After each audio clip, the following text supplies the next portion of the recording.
They are Daytona's signature. They define this 2.5-mile superspeedway.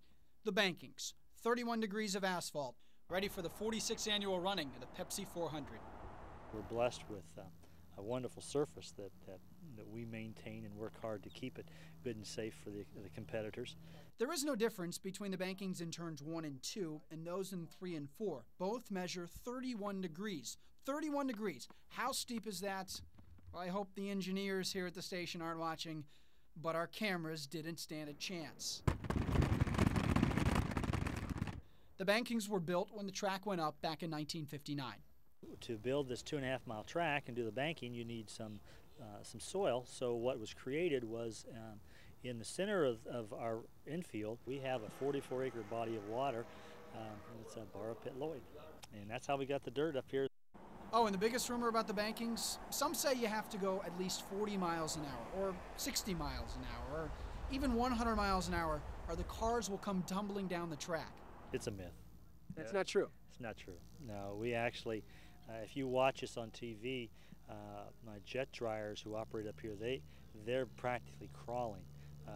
You can stop on the banking. It's not a very comfortable feeling, okay?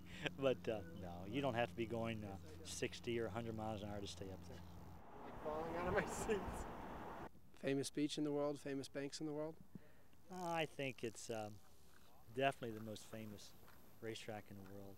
It's a great place, you know, a great place to work, great place to have a lot of fun. Zane Schwenk has soared since the beginning. The grizzled veteran, all of 28 years old, was there for the first pro wakeboarding season 11 years ago. He knows how far this sport has come. There's little kids out here doing stuff on these rails that I never would have conceived could happen. There's kids, you know, just 15 years old, 14 years old, Froggy so, and taking off like he is. This weekend, nearly 200 wakeboarders will compete at this lake, the largest gathering ever for a season opener. It's proof the sport is taking off, especially in Central Florida. We live in Florida and there's lakes everywhere, and that's the thing to do in the summer is go out on the boat. And you know, people see wakeboarding, they're like, oh, you know, Dad, buy me one of those. I want to try that. And I just think kids love it. Dallas, a 17-year-old, is the undisputed queen of wakeboarding. The next king could be Sovin, a Seminole County 8th grader who's ready to start his 4th year on tour already. That's why Schwenk is considered old. I'm still having fun. I don't think there's a big difference. You know, we're all out here to have a good time. We're all here to push the sport and get more people to try it, because wakeboarding is a lot easier than people think. It's a lot of fun and anybody can do it. And they'll continue to amaze Zane and the rest of us along the way. In Orlando, Jason Maderer, Central Florida Sports Scene. Life could have been very different for the sweet-swinging Dale Jarrett. The Bud Shootout champion grew up playing golf and was much better than the average hacker. I had a couple of scholarship offers that I turned down and decided to go racing, and I think I made the right choice. There's no doubt about that. Jarrett has won the Daytona 500 3 times. He was the 1999 Series champion. But because of all that, his golf game has suffered. A little. He's still a 7 handicap. You know, you'd think on the road all the time you get to play, but sponsor commitments keep us from doing a lot of that. But occasionally I'll get to get out and play. So it's something I've done since I was 9 years old. I really like to play, and makes it fun. The biggest difference between DJ's job and DJ's hobby is the noise. The similarities? Being able to let things go from week to week and not let last week affect what you're going to do the next week. And talking to some of the guys on the tour, that's what they admire in us, and that's certainly what we admire in them. They are the tools from the north. Strap them on and get ready for a battle. Now, you might not know much about this sport called lacrosse. And all of a sudden we're jammed up on one side. All right? But sooner or later, you probably will. It's catching on, definitely. I've had a lot less people question me when I say I play lacrosse.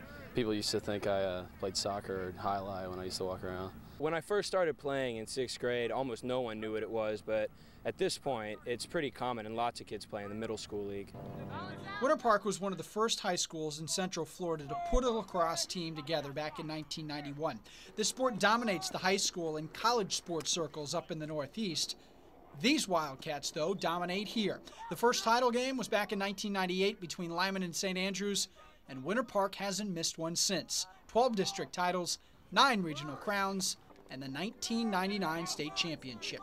We've all played with each other since 7th grade. Like this year, you know, we started a 6th, 7th, 8th grade league, and we're really well coached, and just, you know, everyone loves to come out here and play because, I mean, it's Winter Park, just a winning tradition. We don't like to lose. We have a winning tradition, and I don't know, when it comes to the state championship, we've had trouble, but as far as the competition around here, we like to win, and we do it every year.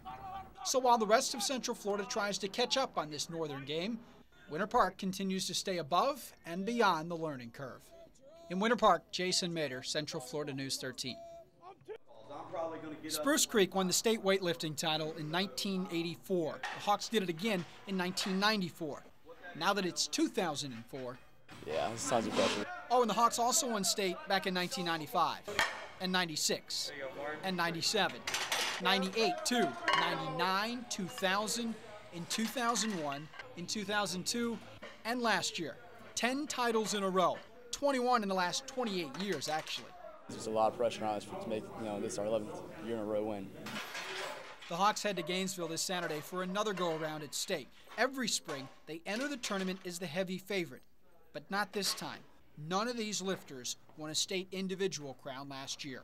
Out of the qualifiers these past couple weekends, right now we have nobody that would place first at state. So, I mean, that definitely worries us.